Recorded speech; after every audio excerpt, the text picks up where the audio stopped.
Bienvenidos al ciclo de conferencia 500 años de libros mexicanos, bibliografía colonial en lenguas indígenas. Soy Marina Garone Gravier, investigadora del Instituto de Investigaciones Bibliográficas de la Universidad Nacional Autónoma de México. Este ciclo se está llevando a cabo con la organización de UNAM Chicago, de Newberry Library y de Bibliographical Society of America para dar a conocer diversos aspectos de la historia del libro antiguo y la bibliografía en lenguas originarias de México. En este primer video, titulado Libros para las lenguas del Nuevo Mundo, vamos a describir el proceso de arribo y difusión de la imprenta tipográfica en América Latina y vamos a dar numerosos ejemplos de las ediciones en lenguas nativas de México, Perú, Chile, Argentina y Colombia. Libros para las lenguas del Nuevo Mundo. Aunque debería ser noticia bien conocida, no está de más recordar que América, y más particularmente México, fue, después del viejo continente, el primer lugar donde se estableció la imprenta, especialmente como auxiliar en las tareas misionales. La labor en los idiomas originarios de América fue abundante y rica en la Nueva España, donde, según se sabe y a diferencia de los virreinatos de Perú y Río de la Plata, la producción se realizó enteramente en suelo americano. La diversidad estética de los impresos y los variados géneros discursivos de los textos, en los que llevamos años trabajando, es una de las áreas de estudio más apasionantes de la cultura impresa americana, ya que en ella confluyen factores materiales y estéticos, sociales y lingüísticos. Los diversos intentos de dotar a las lenguas americanas de formas permanentes de registro escrito pronto se inclinaron por el alfabeto latino. No todas las lenguas fueron igualmente dóciles a esa adecuación escrituraria en clave alfabética y por lo tanto no todas corrieron con la misma suerte en su producción impresa. Pero más allá de los cuestionamientos que desde el siglo XVI, y al igual que pasó con otras tecnologías europeas con que entraron en contacto, las de siembra y crianza de ganado, las constructivas y artísticas, los indígenas incorporaron a sus tradiciones narrativas la escritura alfabética y los supuestos de la cultura impresa, lo que les permitió consignar diversas historias y textos propios. Desde sus comienzos, la imprenta americana mostró grandes vitalidades y creatividades que le permitieron sortear los múltiples problemas derivados de los controles legales establecidos por la corona española y la Iglesia Católica, así como las limitaciones del irregular abastecimiento de materias primas y enseres. Para dar un ejemplo, podemos decir que los tipos móviles que envió el sevillano de origen alemán Juan Kronberger con su emisario Juan Pablos no fueron ni los mejores ni los más nuevos. Pero eso no le impidió al primer impresor de América realizar impresiones bien cuidadas como las de las obras de los franciscanos Gante, Gilberti o Molina. Durante el siglo XVI encontramos poco más de una docena de pies de imprentas diferentes en la Nueva España. Dicho número de talleres se cuadruplicaría durante el siglo XVII y se mantendría estable en el siglo XVIII, lo que nos revela, entre otras cosas, el incremento de la demanda de impresos y la consolidación de la tipografía novohispana. Los géneros textuales que abordaron las imprentas mexicanas fueron desde el religioso hasta el científico, y la producción de obras en lenguas indígenas siempre se destacó por su complejidad. Por contrapartida, en el caso peruano, el número de imprentas durante el periodo colonial fue escaso. Entre 1584 y 1619, solo una prensa funcionó en Lima, primero a cargo de Antonio Ricardo, el primer impresor sudamericano, y luego en manos de Francisco del Canto. En 1630 funcionaban 3 talleres y entre 1630 y 99 la lista creció a 15. Pero como no todos los impresores eran dueños de imprentas, ese número no representa el total de establecimientos. Por ejemplo, los impresores Calderón y Lazo trabajaron en el taller de Del Canto mientras éste estuvo preso por deudas, y Lira y Cabrera trabajaron en el convento de Santo Domingo. Por su parte, Jerónimo de Contreras fue el fundador de una dinastía que inició en 1621 y trabajó activamente hasta el siglo XVII. Durante todo el periodo colonial, José Toribio Medina identifica 51 pies de imprenta en Lima. En esos talleres se produjeron diversos textos y no faltaron las ediciones indígenas. La cronología completa del establecimiento de la imprenta americana nos permite entender e identificar el lento proceso que implicó la edición colonial y también entrever que, para la producción de libros en lenguas nativas, se siguió recurriendo a las prensas y a los talleres de la península ibérica. Las imprentas se establecieron en las ciudades de América en el siguiente orden: en Lima en 1583, en Puebla en 1639, en Guatemala en 1660, en las Misiones del Río de la Plata o del Paraguay entre 1700 y 1705, en La Habana en 1702, en Oaxaca en el mismo año, en Santa Fe de Bogotá en 1738, en Ambato, Ecuador en 1754, en Nueva Valencia, actual Venezuela, en 1664, en Córdoba, Argentina, en 1764, en Buenos Aires y Santiago en 1780, en Santo Domingo en 81, en Guadalajara en 1793, en Veracruz un año siguiente, en Montevideo en 1807 y Puerto Rico en 1809. No es exagerado decir que la conquista y la evangelización de América giraron en torno a las lenguas nativas. Esto se puede entender en un sentido instrumental, dado que la lengua era el principal vehículo de comunicación, y en un sentido antropológico y etnográfico, porque con ella se estudiaron las estructuras sociales, mentales y culturales de los grupos locales. Los primeros en emprender el conocimiento del ámbito lingüístico americano fueron los misioneros, para lo cual emplearon diversos métodos didácticos: el juego con los niños para aprender a pronunciar, la elaboración de diversas imágenes, los registros en clave mnemotécnica y pictográfica y finalmente la escritura alfabética. El proceso de producción textual no era fácil ni mecánico, ya que en muchos casos los europeos que llegaron al Nuevo Mundo no contaban con experiencias lingüísticas previas suficientes para resolver las dificultades de la transliteración fonológica de las lenguas americanas. Solo por mencionar a dos personajes que realizaron destacados trabajos con indígenas, podemos citar a los franciscanos Bernardino de Sahagún y al jesuita José de Acosta. Sin embargo, muchos más fueron los autores europeos y los informantes y colaboradores locales que participaron en la producción textual en los idiomas americanos. Para comprender a cabalidad la magnitud de esta empresa, debemos recordar que, en el momento del contacto, apenas aparecía la primera gramática de la lengua castellana, la de Antonio de Nebrija, bajo el patrocinio de la reina Isabel de Castilla, y que algunas gramáticas americanas aparecieron antes que otras en varias lenguas de Europa. El fin de los predicadores y gobernantes era hacer entendible, reproducible y legible un marco completo de nuevas creencias y prácticas religiosas y administrativas con el objeto de integrar a los indios a la cristiandad y sujetarlos a la autoridad española.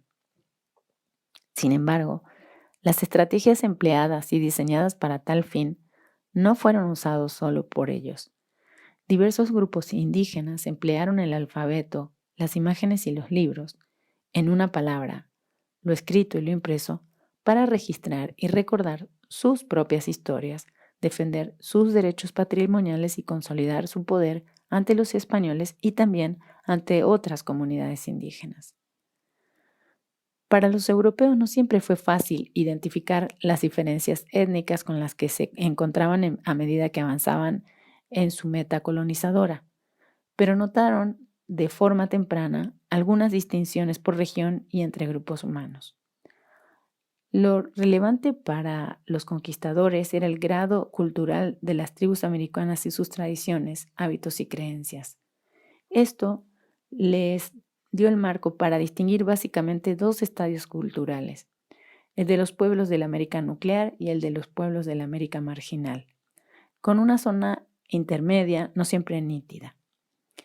Esta diferenciación permite comprender algunas de las acciones que llevaron a cabo las autoridades coloniales en sociedades estabilizadas y sedentarias que habitaban espacios urbanizados, en contraste con las que emprendieron con grupos nómadas de economía de subsistencia que habitaban en regiones distantes de los centros urbanizados.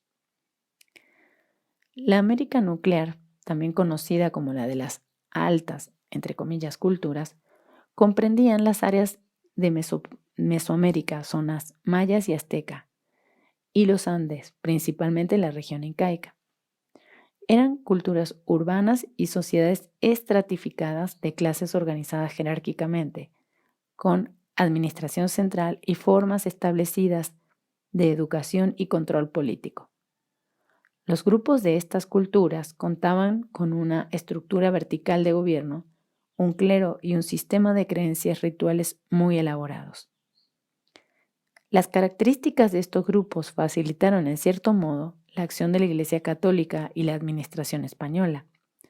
Simplificando el panorama, podríamos decir que se dio un proceso de asimilación ideológica, ya que en mayor o menor medida se dio una sustitución de los conceptos, prácticas y objetos materiales prehispánicos por unos de estructura similar a los preexistentes, pero de corte europeo. Evidentemente esto no fue un proceso puro, absoluto ni lineal, y de él surgieron prácticas y objetos completamente nuevos. Por entre comillas, quiero precisar que para mí no existen altas o bajas culturas en la medida en que no hay bajas culturas. Todas tendrían la misma categoría o el mismo estatuto. Las zonas que se han considerado como de la América nuclear estuvieron constituidas por las regiones donde se hablaba el náhuatl y el maya, localizadas principalmente en Nueva España, y también por la zona de habla quechua correspondiente al virreinato del Perú. De todas las lenguas indígenas de América, la que más se reprodujo tipográficamente hablando fue el náhuatl, también conocido como lengua mexicana. El siglo XVI fue sobresaliente por el número de ediciones realizadas en esa lengua, a cargo fundamentalmente de autores franciscanos, como por ejemplo la Doctrina Cristiana en Lengua Mexicana de Fray Pedro de Gante, publicada por Juan Pablo en 53, y las obras de Fray Alonso de Molina, el autor con más textos impresos en ese siglo. Molina publicó en 55 un vocabulario considerado el arranque de la lexicografía indígena americana. En 71 aparecieron su vocabulario grande y su gramática del náhuatl. En materia religiosa, Molina publicó 2 confesionarios bilingües, uno en 65, uno mayor para fieles y otro menor para confesores, que junto con su doctrina fueron los primeros libros de ese género en América. A los autores franciscanos se sumaron otros escritores, como los jesuitas Horacio Carochi, autor de Un arte en lengua mexicana, publicado por Juan Ruiz en 1645, y también se suma Ignacio Paredes, el autor más prolífico del siglo XVIII. De este último conocemos un catecismo mexicano de 1758, también un compendio de arte de la lengua mexicana del padre Carochi y el prontuario manual mexicano, estos últimos 2 publicados en el año 59 del siglo XVIII. La zona geográfica en la cual se ubican las diversas lenguas mayenses comprende desde la península de Yucatán hasta Guatemala. El principal estudio de la lengua fue la gramática maya de Luis de Villalpando de 1555, que quedó en forma manuscrita. La primera gramática impresa fue El arte de Fray Juan de Coronel, publicado en México por Juan Ruiz en 1620, a la que le siguieron la de Fray Gabriel de Buenaventura, publicado por la viuda de Calderón, la gramática Diccionario, Catecismo y Sermonario de Fray Pedro Beltrán de Santa Rosa de 1746 y el Calepino de Motul de Fray Antonio de Ciudad Real. Respecto de la zona andina, en las 2 principales lenguas de esa región, el quechua y el aymara, se produjeron múltiples trabajos lingüísticos y religiosos. A mediados del siglo XVI fue Domingo de Santo Tomás quien editó una gramática o arte de la lengua general de los indios de los reinos del Perú, publicada en Valladolid en 1560, y un lexicon o vocabulario de la lengua general del Perú, publicados en la misma ciudad y año.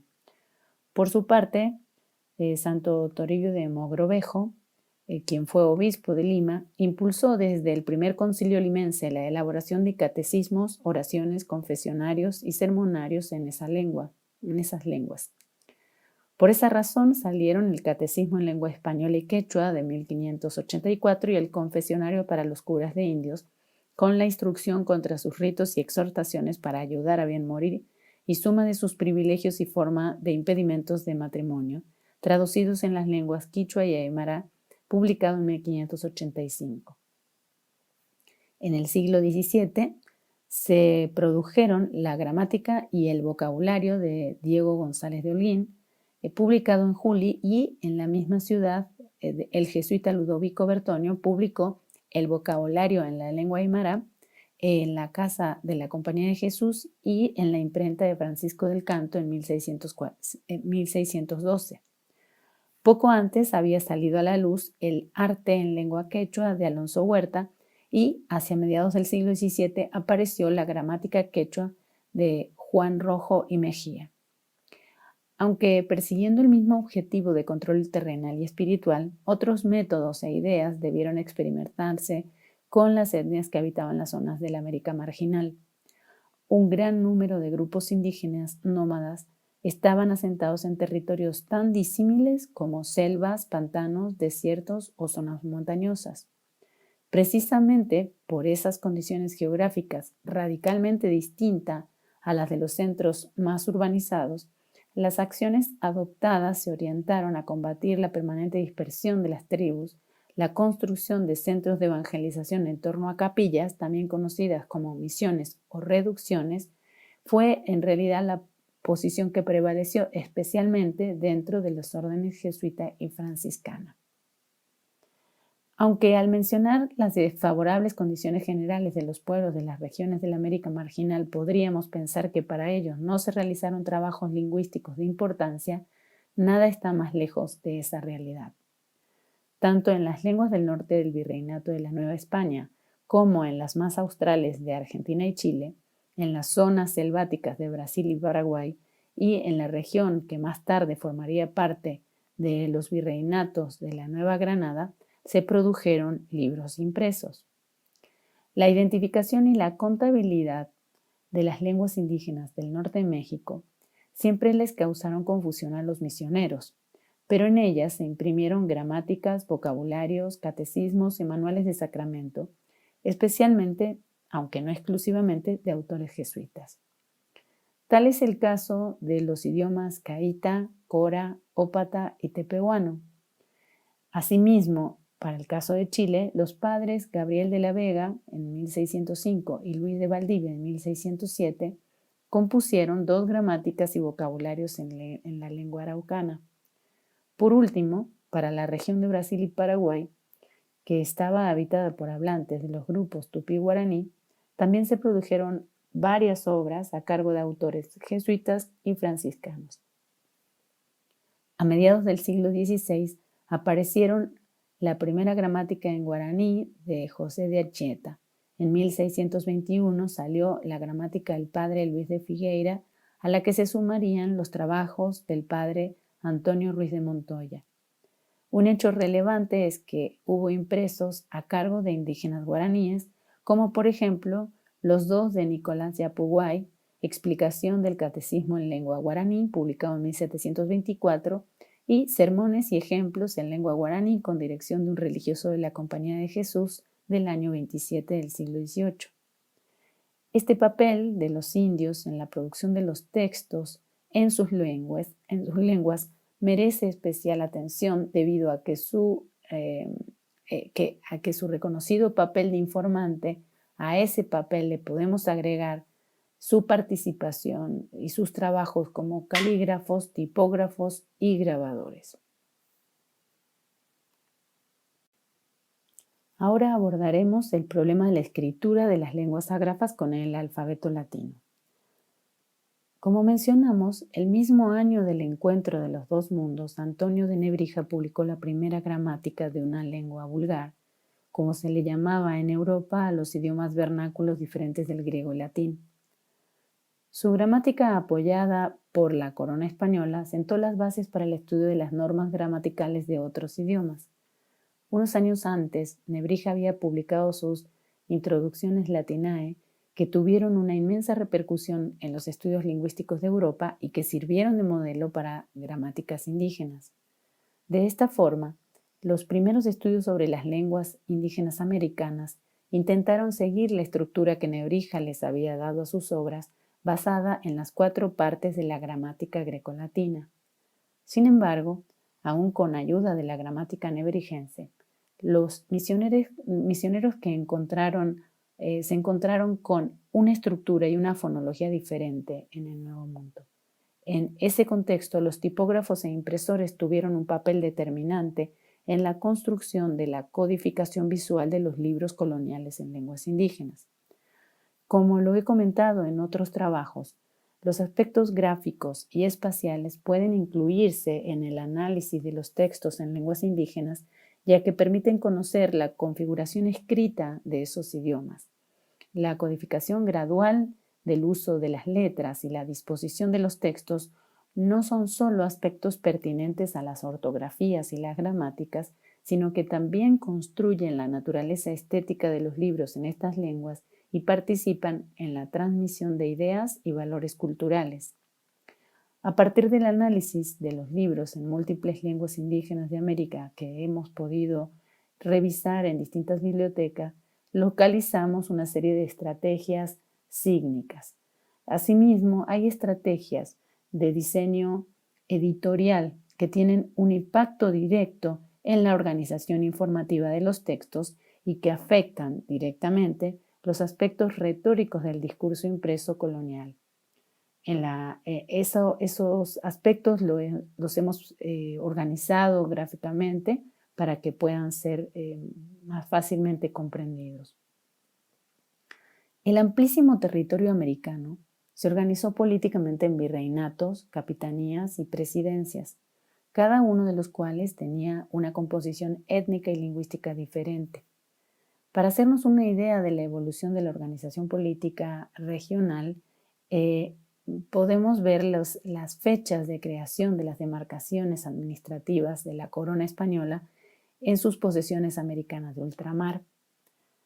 El panorama lingüístico americano era una intrincada urdimbre de lenguas y variantes dialectales cuyas dimensiones era insólita para los europeos, a lo que hay que añadir que, aunque algunos idiomas eran hablados por un gran número de personas, como por ejemplo el náhuatl, el guaraní o el quechua, prácticamente no existían lenguas francas o generales. De todas maneras, los frailes y las autoridades de la corona usaron esos idiomas de numerosos hablantes como lenguas de comunicación con las comunidades nativas locales. Haciendo un recuento sumario de los principales idiomas, podemos identificar las siguientes lenguas o familias lingüísticas en las diferentes regiones de la América colonial. En la Nueva España encontramos, de manera no exclusiva, pero sí en un número importante, al náhuatl, purépecha, ñañú, lenguas mayenses y las del norte de México y sur de Estados Unidos. En Perú, el quechua y el aymara. En lo que posteriormente sería el virreinato del Río de la Plata, al guaraní, al lule, toconote, al entiac y también al quechua. En el virreinato de la Nueva Granada están el muisca y el cumanagota, y en la Capitanía General de Chile, el mapuche. Precisamente para el aprendizaje de las lenguas y como elemento indispensable de la evangelización, se utilizó la imprenta. Como hemos dicho, el primer taller de imprenta americano se estableció en México en el año 1539 y progresivamente se fueron abriendo otros en el resto del continente, no solo en las capitales virreinales, sino en lugares apartados. Concretamente nos referimos a las prensas que funcionaron de manera itinerante en varias poblaciones de las misiones jesuíticas del Paraguay. En el actual territorio mexicano es posible identificar un variado mosaico lingüístico de lenguas de la América tanto nuclear como marginal. A grandes rasgos se identifican los siguientes idiomas o grupos de lenguas. La conocida lengua mexicana, la manera coloquial y nominal que se usó en la colonia para hablar de el náhuatl, la lengua tarasca o lengua de Michoacán o Mechoacán, también conocida como purépecha, la lengua otomí, las lenguas mixteco-zapotecanas, las lenguas mayenses y las lenguas del norte de México. A la llegada de los españoles a México, el náhuatl era una de las lenguas más habladas de la región. Era conocida por la mayoría de la población indígena del altiplano central mexicano, que constituía el núcleo principal del Imperio Azteca. Durante los siglos XIV y XV, la expansión del dominio azteca convirtió al náhuatl en lengua franca o general de gran parte del territorio mesoamericano y aumentó de manera considerable su número de hablantes. Perteneciente a la familia de las lenguas yuto-aztecas, el náhuatl es un idioma de tipo aglutinante con una estructura gramatical y morfológica muy diferente a las lenguas de las familias indoeuropeas. A pesar de los problemas iniciales para su aprendizaje, los misioneros españoles no tardaron en escribir las primeras gramáticas y vocabularios fundamentales para su labor evangélica. Los franciscanos fueron pioneros en el estudio del náhuatl. El arte de la lengua mexicana de 1547 de Fray Andrés de Olmos fue la primera gramática americana escrita en una lengua indígena y quedó inédita hasta su publicación en el siglo XIX. Poco después, Fray Alonso de Molina publicó el primer vocabulario y un arte de la lengua náhuatl que marcaron las sendas que seguirían durante ese siglo y los siguientes muchos otros religiosos en sus ediciones. Actualmente, el náhuatl es la lengua indígena más hablada de México y la segunda más extendida en el continente, con un número enorme de hablantes, la gran mayoría de los cuales viven en zonas rurales. Después del náhuatl y el maya, la tercera lengua indígena más hablada de México es el purépecha o tarasco. La demarcación geográfica de este idioma se concentra en la región de Michoacán, al oriente del altiplano central. El purépecha es una lengua aglutinante que no tiene filiación con ninguna de las otras familias lingüísticas mesoamericanas. A mediados del siglo XVI, el franciscano Maturino Gilberti escribió por primera vez una gramática purépecha y publicó El arte de la lengua mexicana en 1558. Al año siguiente, el vocabulario en lengua de Michoacán y el tesoro espiritual de pobres en lengua de Michoacán en 1575. Esa labor pionera fue continuada por otros misioneros como Fray Juan de Bautista Bravo de Lagunas, autor de Un arte y diccionario con otras obras en lengua michoacana, publicado en 1574, y Diego de Basalenque con su Arte de lengua tarasca, escrito a comienzos del siglo XVII, pero publicado hasta 1714. Hoy en día el purépecha es una lengua con un número reducido de hablantes y se encuentra en proceso de disminución. Sin embargo, en las zonas rurales de Michoacán todavía la habla más de 100,000 personas, con dos variantes. Al momento de la conquista, la lengua otomí era una de las predominantes en la región norte del altiplano central.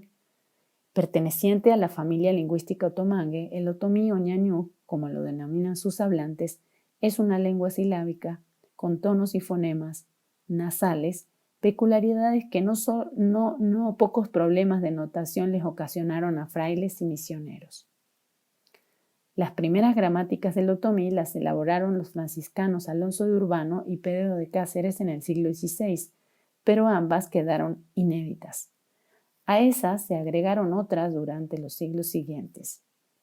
Entre los textos impresos en otomí durante el periodo colonial es posible mencionar la Doctrina Trilingüe de Vargas de 1576, el Catecismo del Padre Miranda de 59 del siglo XVIII, la Ortografía y Vocabulario de Neve y Molina de 1767 y el Catecismo y Epítome de Fray Antonio de Guadalupe Ramírez de 1785. Asimismo, en la Biblioteca Nacional de Chile se conserva un manuscrito inédito del jesuita Antonio de Ágreda de 1770. Hoy por hoy, el otomí es la quinta lengua más hablada de México y es uno de los 68 idiomas reconocidos oficialmente. Las lenguas mixteco-zapotecanas se localizan predominantemente en la región oaxaqueña, al sur de México. El idioma mixteco o Nutzavi, que en mixteco significa palabra de la lluvia, es la más hablada de las lenguas mixtecanas. Pertenece a la familia otomangue y es la cuarta lengua indígena con más hablantes en México. El área tradicional de habla mixteca es la región conocida como la Mixteca, un territorio compartido por los estados de Oaxaca, Puebla y Guerrero, aunque por efecto migratorio hay hablantes en el Estado de México, en la Ciudad de México, en Baja California y Estados Unidos. La lengua tiene 6 variantes. Varios pueblos mesoamericanos desarrollaron sistemas de escritura propios, y uno de ellos fue el mixteco, cuyos códices constituyen una de las fuentes más valiosas para el conocimiento de la historia prehispánica de la región oaxaqueña. Algunos códices de esa tradición se salvaron de la destrucción colonial, como el Códice Nutal, el Vindobonensis Mexicanus y Colombino, que se encuentran en el Museo Nacional de Antropología de México.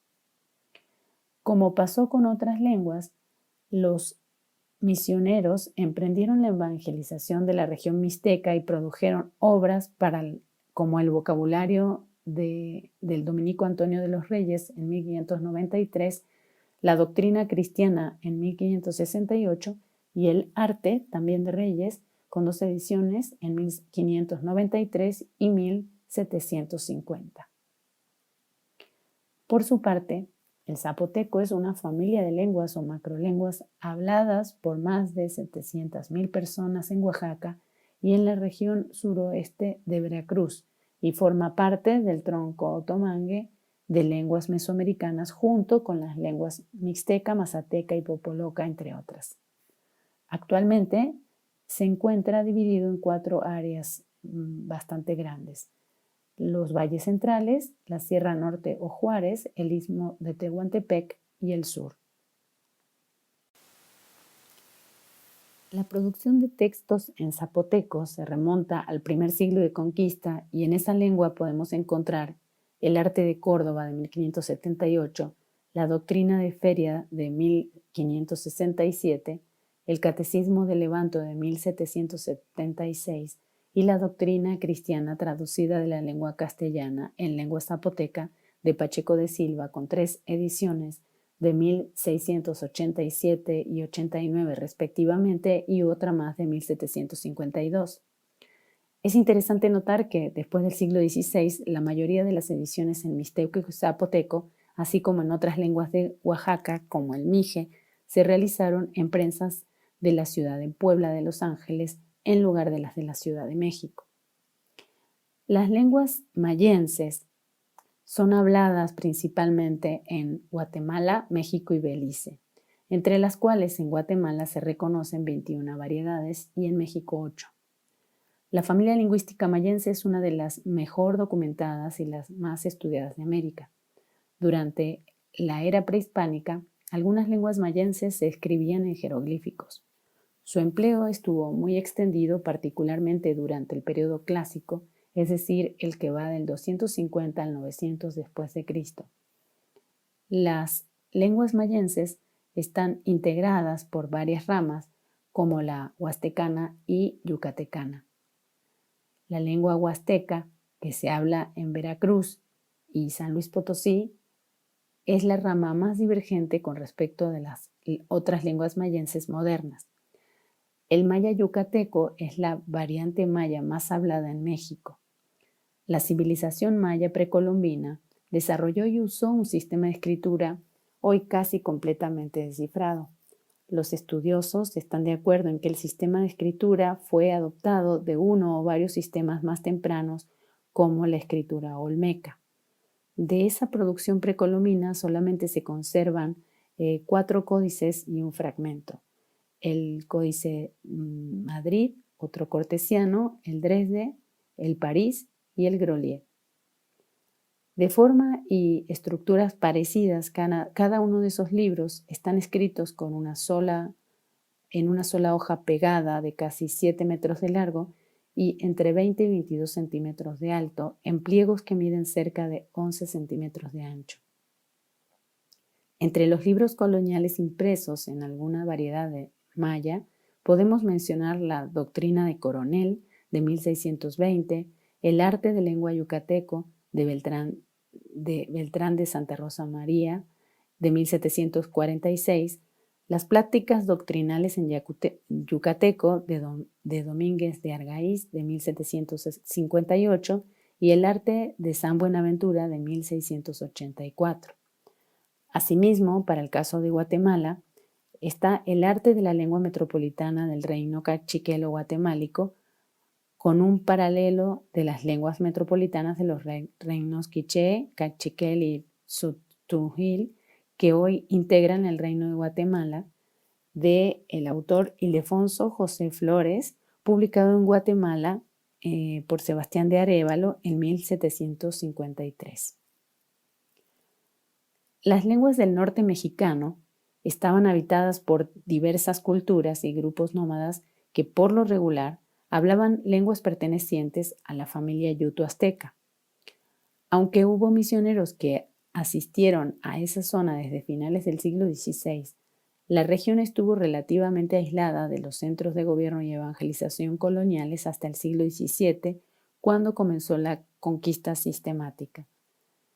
El establecimiento de centros mineros y presidios vino acompañado de una intensa campaña de evangelización y asentamiento de pueblos indígenas que habitaban dicha región, conocidos de una manera genérica como chichimecas, término que durante la colonia sirvió para denominar a los pueblos bárbaros y nómadas. El proceso de cristianización y sometimiento de esas culturas fue más arduo que el que implicó el dominio del centro de México. En otras regiones de América hubo la misma dificultad para controlar a los pueblos que les opusieron mayor resistencia a los europeos. Los mapuches en Argentina y Chile y los chiriguanos en el Chaco argentino-paraguayo.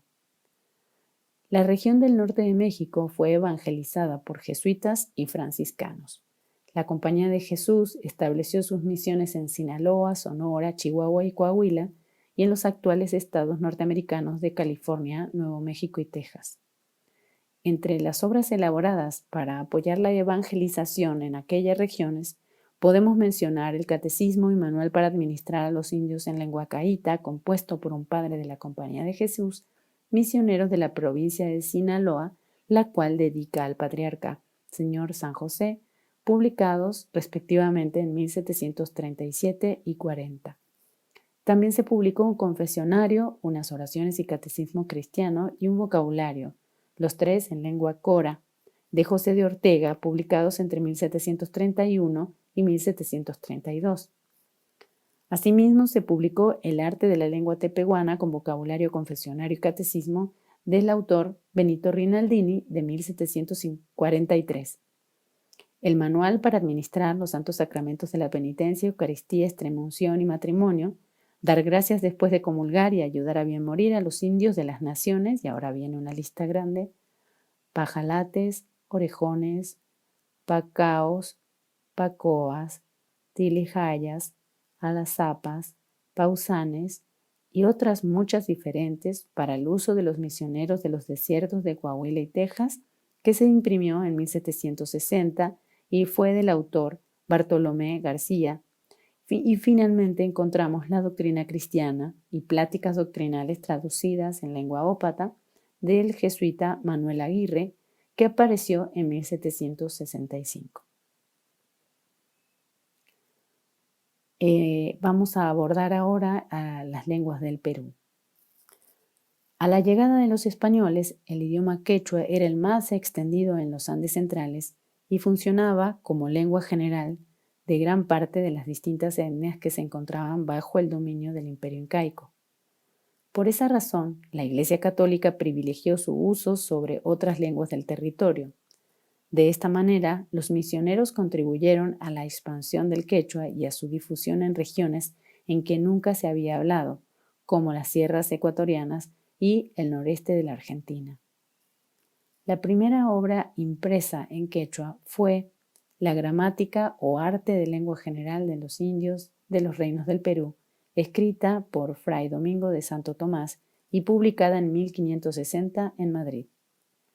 A esta se sumaron en el transcurso del siglo XVI y las primeras décadas del siglo XVII otras como La gramática y arte nueva de la lengua general de todo el Perú, llamada Lengua quechua o Lengua del Inca, publicada en 1607, El vocabulario de la lengua general de todo el Perú, llamado Lengua quechua o del Inca, publicado al año siguiente, de Diego González Holguín, y El arte de la lengua quichua, de 1619, de Diego de la Torre Rubio.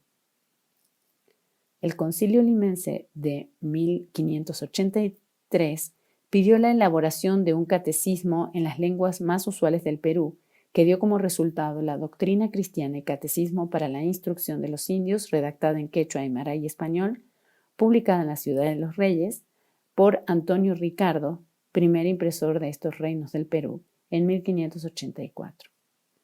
Se la utilizó hasta el siglo XIX y fue la primera en su género impresa en Sudamérica. Al igual que ocurrió con el náhuatl, existieron cátedras para el estudio de quechua en la Universidad de San Marcos y en distintos conventos de Lima.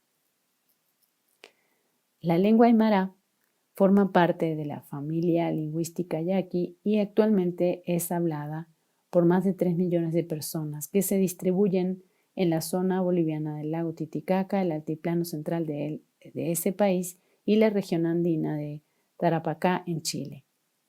Además del catecismo mencionado de 1584, uno de los registros más antiguos que se conocen de esa lengua es el vocabulario de la lengua aymara, escrita por el jesuita Ludovico Bertonio y publicado en 1612 en la misión de Juli, a orillas del Titicaca. Pasando a las lenguas de lo que formaría parte del Virreinato del Río de la Plata, que es principalmente la actual Argentina, existen unas 25 lenguas vernáculas vivas y otras ya están extintas. En diversas regiones se mantienen las lenguas de los pueblos originarios, siendo el caso más destacado el de las provincias de Corrientes, Misiones, Chaco, Formosa, Santa Fe y Entre Ríos, donde se hablan variantes del guaraní, incluyendo a inmigrantes paraguayos que hablan el guaraní paraguayo o yopará. El guaraní, el quechua y el aymara pueden oírse también en las ciudades grandes a consecuencia de la migración interna y del flujo con los países limítrofes. Entre las lenguas muertas del otrora virreinato del Río de la Plata se encuentra el alentiac, que se hablaba en la región de Cuyo, lengua en la que se produjo una doctrina cristiana y catecismo con un confesionario, arte y vocabulario breve en lengua alentiac de Luis de Valdivia, publicado en Sevilla en 1894. Y el lule toconote de la familia Lule Vilela, que se hablaba en los territorios de la actual provincia de Tucumán y el oeste de Santiago del Estero, y parte de cuyos hablantes migraron hacia Chaco a mediados del siglo XVII. Del lule se conserva el arte y vocabulario de la lengua lule y toconote, impreso en Madrid por los herederos de Juan García Infanzón en 1732. Las misiones jesuíticas organizadas en Paraguay, Chiquitos, Mojos y Maynas desempeñaron un importante papel en la definición de los límites del imperio español en Sudamérica, funcionando como fuerza de contención ante la expansión portuguesa en la región del Río de la Plata y el Amazonas. Después de 1641, los jesuitas se vieron obligados a desalojar las misiones situadas en las zonas del sur de Brasil y a concentrar la población guaraní en la zona media de los ríos Paraná y Uruguay. A partir de ese momento, las reducciones guaraní en la zona media de los ríos Paraná y Uruguay, se convirtieron en un elemento fundamental del sistema defensivo del español en Sudamérica.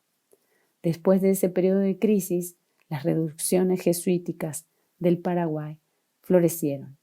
Se construyeron grandes iglesias y se fomentaron la música y las artes, y en ese proceso se dio la instrucción de la imprenta en las misiones, incentivando por el uso de la lengua guaraní en la literatura.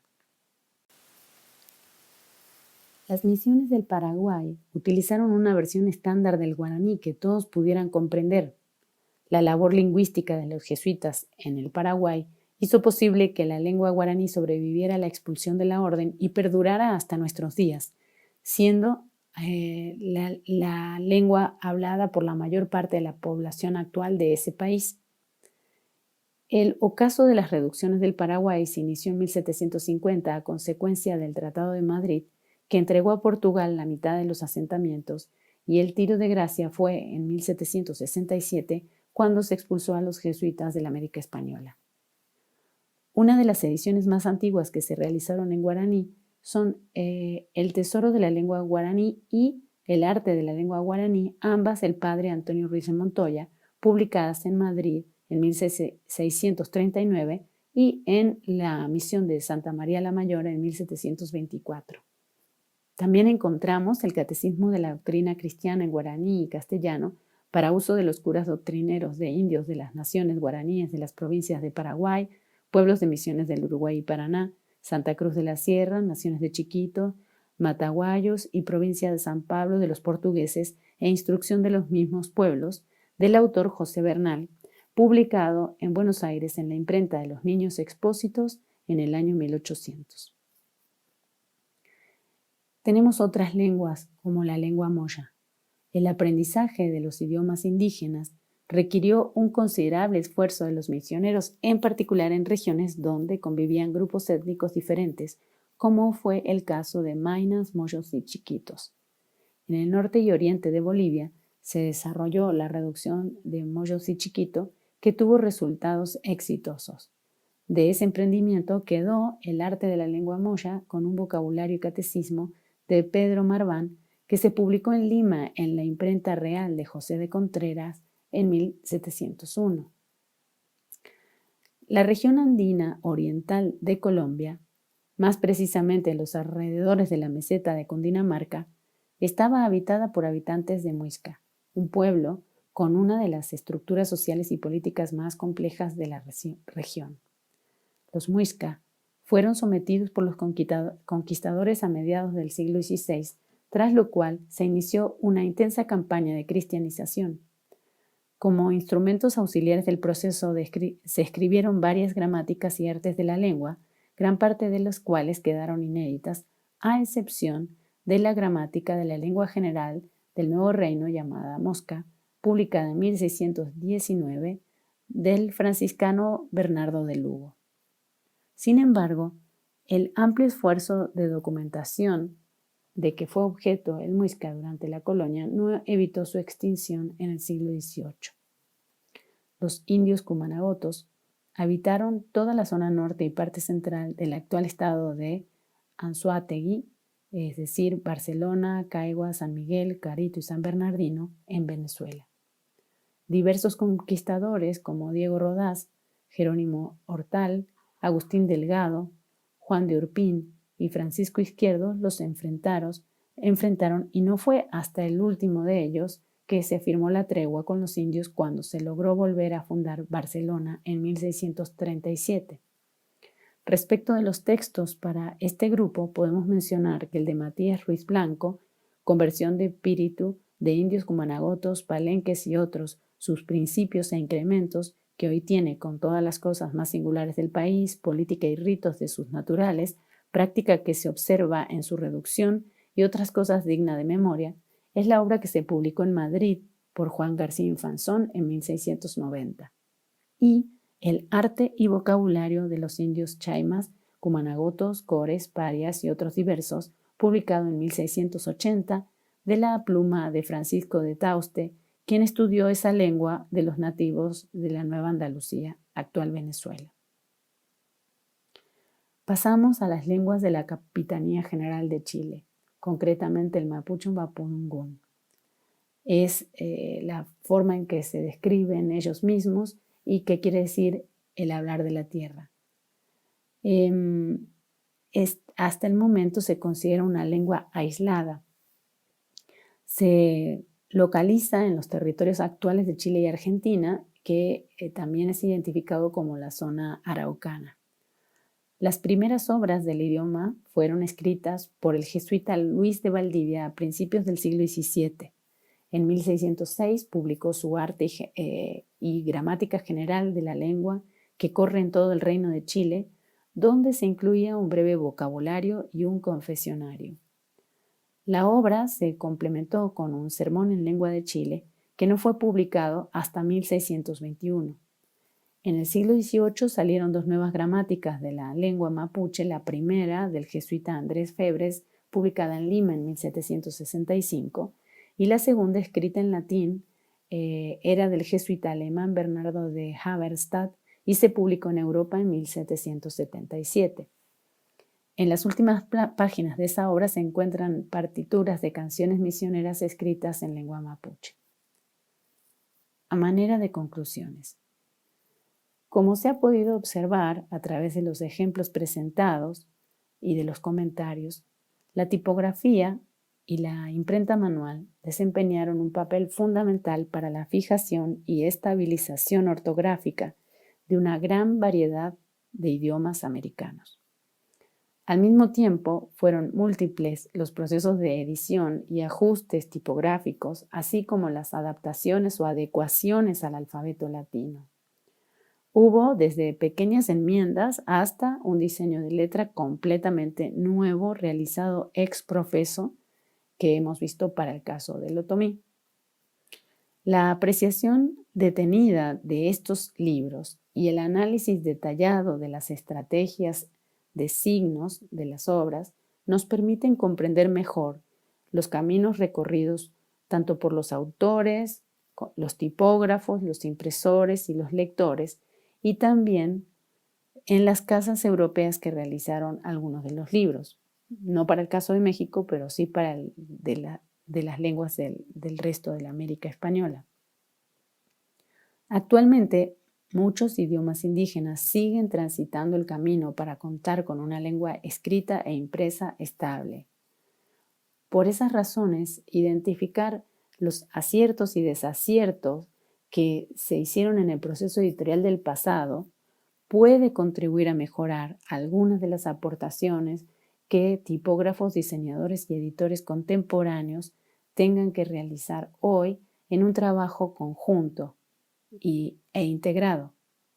La somera lista de obras que acabamos de ofrecer permite vislumbrar el variado universo de documentos que es posible estudiar desde las perspectivas del diseño, la comunicación visual, el estilo de los impresos, desde la tipografía, el estudio de las imágenes y los modelos iconográficos empleados.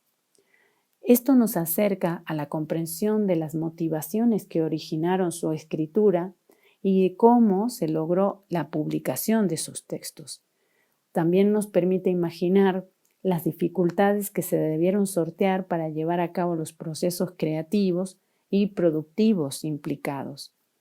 Esta vasta producción editorial colonial describe la difusión, la recepción y el uso de los textos, a la vez que permite ampliar el conocimiento de la cultura impresa en las lenguas indígenas de América, proveyendo de aportes a la historia del diseño, la tipografía y el arte colonial de la región.